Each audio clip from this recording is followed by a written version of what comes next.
राधे राधे दोस्तों। आज की कहानी है एक चतुर गूंगा जाट का। एक गांव में एक पंडित नाई और जाट में गहरी मित्रता थी। तीनों एक दूसरे के सुख दुख में सदा साथ रहते। खाली समय में खूब चहलबाजी करते। जाट बुद्धिमान तो खूब था, मगर था गूंगा, जिसके कारण अपनी बात को कह नहीं पाता। नाई और पंडित उसके इशारे को बखूबी समझते, मगर कभी कभी उसका मजाक भी बनाते और उसका फायदा भी उठाते, जिसके कारण जाट के दिल पर गहरी चोट लगती। ऐसे ही खट्टे मीठे दिन बीत रहे थे कि एक दिन गांव में सामूहिक रागनी कार्यक्रम हुआ। पुराने जमाने में गांव के लोगों को मनोरंजन हेतु राग रागनी या छोटे मोटे नाटकों का आयोजन होता रहता था। सांझ ढले जब रागनी सुनाने का कार्यक्रम शुरू हुआ तो उससे पहले ही गांव के बच्चे बूढ़े मर्द औरतें चौपाल में इकट्ठा हो गई। जाट नाई और पंडित का पहुंचना तो लाजमी था। गांव के लोगों में रागनी का जो किस्सा जिस आदमी को पसंद आता तो बख्शीश के तौर पर अपनी श्रद्धा के अनुसार सुनाने वाले को कुछ रुपए दे देता। ऐसे ही एक किस्सा जाट को भी पसंद आ गया। जाट ने भी रुपए बख्शीश के तौर पर गाने वाले को दे दिए। अब गाने वाले ने जाट का नाम पूछा ताकि वह गांव वालों के सामने जाट का नाम बोल सके। जाट अपनी मदद के लिए नाई और पंडित की ओर देखने लगा कि तुम आओ और मेरा नाम बताओ। नाई झट से उठकर आया और कहने लगा, इसका नाम है गूंगा जाट। नाई के इतना कहने की देर थी कि सभी लोग हंसने लगे। जाट को इस बात का बड़ा गुस्सा आया और उसे शर्मिंदगी भी उठानी पड़ी। कुछ दिनों के बाद नाई के भाई का विवाह था। तीनों दोस्त बारात में चले गए। फेरे हुई, रस्म हुई और इसी दौरान पड़ोस की औरतें भी हंसी ठिठोली करने लगी। जाट सुंदर कटकाठी का तो था ही, इसलिए औरतें जाट के साथ चुहलबाजी करने लगी। जाट का मन भी खूब मचलता कि वह उनसे हंसी मजाक करे, मगर पंडित को यह बात बिल्कुल सहन नहीं हुई और वह कहने लगा, यह हमारा जिगरी दोस्त है। इसका सीना तो चौड़ा है मगर जुबान का गूंगा है। हम उम्र औरतों के सामने जब जाट को पंडित ने गूंगा कहा तो उसे बड़ा दुख हुआ, पर कर भी क्या सकता था। बेचारा अपना मन मनोज कर रह गया। रात में सब अपने अपने गांव पहुंचे और अगली सुबह जाट अपने खेतों में गया और भगवान को खुश करने के इरादे से एक पैर पर खड़ा हो गया और मन ही मन भगवान से प्रार्थना करने लगा कि भगवान मुझे मेरी जुबान दे दे। शाम तक जाट एक पैर पर खड़ा रहा, मगर कुछ हुआ नहीं। कई दिन बीत गए। एक बार भगवान शिव और माता पार्वती वेश बदलकर धरती की सैर करने को आए। संयोगवश गूंगा जाट भी अपने खेत में काम कर रहा था।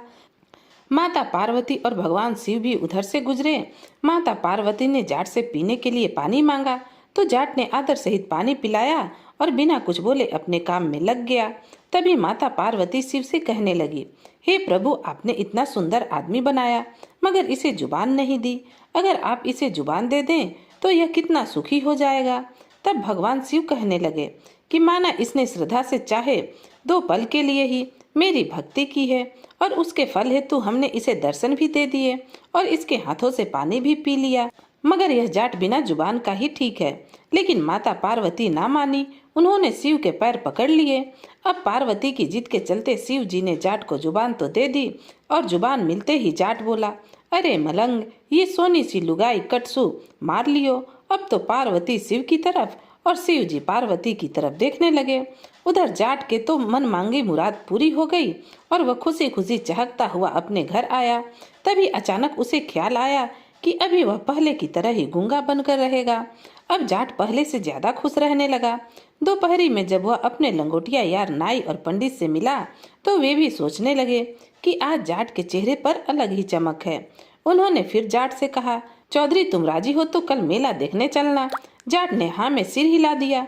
नाई ने कहा, मुंह अंधेरे ही गांव से निकलेंगे और खाना पानी मेले में ही करेंगे। जाट और पंडित भी इस बात के लिए राजी हो गए। पेटू पंडित ने कहा, अरे यह तो तय करो कि खाने के लिए क्या ले जाएंगे। पंडित ने नाई की ओर आंख दबाते हुए कहा, हमने सुना है कि जाटनी बाजरे की खिचड़ी बड़ी स्वादिष्ट बनाती है और दूध घी की कमी तो चौधरी के घर में है ही नहीं। कहो चौधरी, यह ठीक रहेगा? ले आओगे ना खिचड़ी और घी? जाट तो अब इसी ताक में था ही कि अब की बार यह दोनों बेजुबानी का फायदा उठाएंगे तो यह इन्हें जवाब जरूर देगा। जाट ने तुरंत सिर हिला दिया और अगली सुबह जाट ने एक बर्तन में घी और एक बर्तन में खिचड़ी डाली और कंधे पर खेस रखकर चल पड़ा नाई और पंडित के साथ मेले में। दोपहर तक वे मेले में पहुंच गए तो तीनों ने तय किया कि पहले खिचड़ी खा ली जाए, क्योंकि भूख भी बड़ी जोरों की लगी थी। पंडित को तो हल्के पीले घी की खुशबू आई तो उसके मुंह में पानी आ गया। झट से एक दुकान से रुपए का बड़ा सा मिट्टी का थाल ले आया और थाल में खिचड़ी डाली गई। दोपहरी की धूप की तरह घी भी चमक रहा था।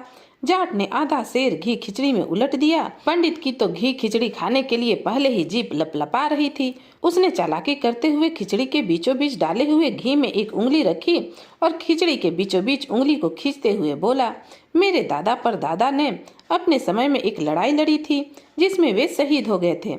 अब ऐसा करने से सारा घी पंडित की तरफ आ गया। नाई ने भी अपने साथी की चालाकी को तुरंत समझ गया। उसने झट से 2 उंगली घी के बीचों बीच रखी और कहने लगा, मेरे दादा परदादाओं ने तो 2 लड़ाई लड़ी थी, उसी के चलते आज हमारे पास इतना धन है। अब सारा घी नाई की तरफ चला गया। जाट को तो उनकी चालाकियां समझ में आनी ही थी क्योंकि वे उनके साथी थे। जाट ने पहले तो अपनी कमीज की दोनों बाजुओं को ऊपर चढ़ाया और दोनों हाथों से घी खिचड़ी को अच्छे तरह से मिलाते हुए कहने लगा, मेरे दादा परदादाओं ने तो जमा नाश ढाह दिया था। जाट के मुंह से यह शब्द सुनकर तो नाई और पंडित की भूख जाती रही। उन्होंने तो सपने में भी नहीं सोचा था कि जाट भी बोल सकता है। बहुत पूछने पर भी जाट ने अपनी जुबान नहीं खोली। नाई और पंडित ने तो जाट के पैर पकड़ लिए और कहने लगे, हमने तुम्हारे साथ क्या क्या नहीं किया, तुम हमेशा ही चुप रहे, तुम तो साक्षात आदमी के रूप में भगवान हो। यह बात अब पूरे गांव में फैल गई। गांव वालों ने जाट को पलकों पर बिठा लिया और उसे मुखिया के पद पर बिठा दिया। एक गांव में एक जाट रहता था, नाम था बलदेव। लंबा चौड़ा शरीर, मस्त चाल और सबसे बड़ी बात अपने अलग ही अंदाज में जीने वाला। लोग उसे सीधा साधा और थोड़ा मूर्ख समझते थे, मगर असलियत कुछ और ही था। उसी गांव में एक बनिया भी था, नाम था गोपाल दास। बड़ा ही होशियार, पैसों का पक्का और थोड़ा लालची भी। वह अक्सर गांव वालों को अपनी चालाकी से ठगता रहता, मगर कोई भी उसे पकड़ नहीं पाता था। एक दिन उसकी नज़र बलदेव के बैलों पर पड़ी। बैल बड़े ही हट्टे कट्टे और शानदार थे। बनिए के मन में लालच आ गया। गोपाल दास ने बलदेव को बुलाया और कहा, भाई बलदेव, तुम्हारे बैल तो बहुत बढ़िया हैं। मैं सोच रहा हूँ कि तुमसे एक बैल खरीद लूं।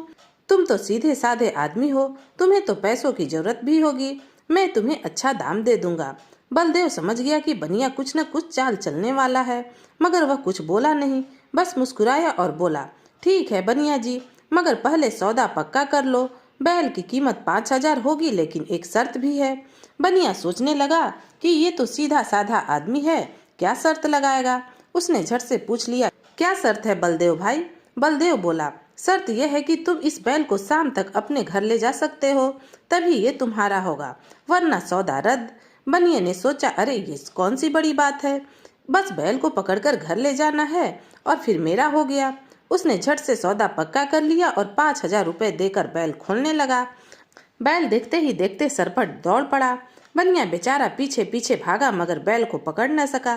दिन भर गांव में दौड़ता रहा, लोगों से मदद भी मांगी, मगर बैल उसके हाथ नहीं आया। शाम होते ही बनिया थक कर बलदेव के पास आया और बोला, भाई ये बैल तो बहुत तेज है, इसे पकड़ना बहुत मुश्किल है, मैं हार गया।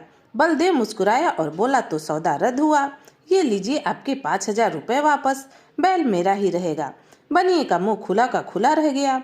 उसने गांव वालों से कहा, अरे ये बलदेव तो बड़ा चतुर निकला, मैंने इसे सीधा साधा समझा, मगर असल में ये तो मुझसे भी बड़ा चालाक है। बनिए गोपाल दास की इज्जत गांव में धूल में मिल चुकी थी। सब हंस रहे थे। अरे जो खुद लोगों को ठगता था, आज बलदेव ने ऐसी पटखनी दी कि बेचारा लुटा लुटा सा बैठा है। पर बनिया भी कोई छोटा खिलाड़ी न था। उसने मन में ठान लिया कि वह किसी भी हाल में बलदेव से अपना बदला लेगा। अगले दिन बनिया फिर बलदेव के पास पहुंचा। इस बार वह बहुत मीठी बातें कर रहा था। भाई बलदेव, कल जो हुआ उसमें मेरी ही गलती थी, मैं तुमसे बैल लेना ही क्यों चाहता था, वैसे भी तुम्हारी अकल की तो मैं दाद देता हूँ। चलो सौदा तो गया, लेकिन अब हमारी दोस्ती तो बनी रहेगी। बलदेव हंसकर बोला, अरे दोस्ती में क्या बात है बनिया जी, आप तो हमारे बड़े हैं। बनिया को तो यही सुनना था। उसने मौका देखकर अपनी नई चाल चली, तो फिर एक काम करो, मैं तुमसे एक और सौदा करना चाहता हूँ। बनिए ने कहा। बलदेव ने आंखें थोड़ी सिकोड़ कर पूछा, अब क्या लेना है? बनिया बोला, इस बार मैं तुम्हारी एक गाय खरीदना चाहता हूँ। बलदेव को शक तो हुआ, मगर उसने सोचा कि अब की बार भी वह कोई बढ़िया शर्त रखकर बनिए को हराएगा। बलदेव ने कहा, ठीक है बनिया जी, गाय बेच दूंगा, मगर शर्त वही होगी, अगर शाम तक गाय को अपने घर ले जा सके तभी सौदा पूरा होगा, वरना पैसे वापस। बनिए ने अंदर ही अंदर हंसते हुए हामी भर दी। उसे यकीन था कि इस बार वह बलदेव को मात दे देगा। जैसे ही बनिया गाय को ले जाने लगा वह चौंक गया। गाय एकदम सीधी चल रही थी। उसने सोचा, अरे ये तो पहले ही मेरे बस में आ गई। गांव के लोग भी हैरान थे। वे सोच रहे थे कि इस बार बलदेव हार जाएगा। रास्ते में जब बनिया कुछ दूर पहुंचा तभी अचानक एक ऊंची आवाज आई, हुकुम हुकुम हुकुम। गाय ने जैसे ही आवाज सुनी वह जोर जोर से पूंछ हिलाने लगी और अचानक वापस दौड़ पड़ी। बनिए की पकड़ ढीली पड़ गई और गाय बलदेव के खेतों की ओर भाग गई। बनिया हैरान परेशान रह गया। गुस्से में बोला, अरे ये क्या हुआ। तभी गांव के कुछ लड़के हंसते हुए बोले, अरे बनिया जी, आप तो फंस गए। बलदेव भाई ने इस गाय को एक खास तरीके से पाला है। जब भी इसे हुक्म कहा जाता है यह अपने मालिक के पास भाग आती है। अब बनिया के पैरों तले जमीन खिसक गई। उसने बहुत कोशिश की मगर गाय वापस बलदेव के पास पहुंच चुकी थी। शाम हो चुकी थी और शर्त के मुताबिक वह गाय ले जाने में नाकाम रहा। बनिए ने गुस्से में आकर कहा, बलदेव, तुमने मुझे फिर से ठग लिया। यह तो बेईमानी है। बलदेव ठहाका मारकर हंसा और बोला, अरे बनिया जी, आप तो बड़े चालाक थे। फिर मेरी इतनी आसान चाल को कैसे नहीं समझ पाए। गांव वाले फिर से हंस पड़े और बोले, अरे बनिया जी, बलदेव को मूर्ख समझना आपकी सबसे बड़ी मूर्खता थी। बनिए को अब समझ में आ गया कि बलदेव सिर्फ ताकत में ही नहीं बल्कि अकल में भी सबसे आगे था। दोस्तों, कहानी यहीं पर खत्म होती है। आपको यह कहानी कैसी लगी कमेंट करके जरूर बताइएगा। और आप यह कहानी कहाँ से सुन रहे हैं वो भी कमेंट में जरूर बताइएगा। कहानी पूरा सुनने के लिए आप सभी का बहुत बहुत धन्यवाद। तो फिर मिलते हैं अगली नई कहानी के साथ। राधे राधे।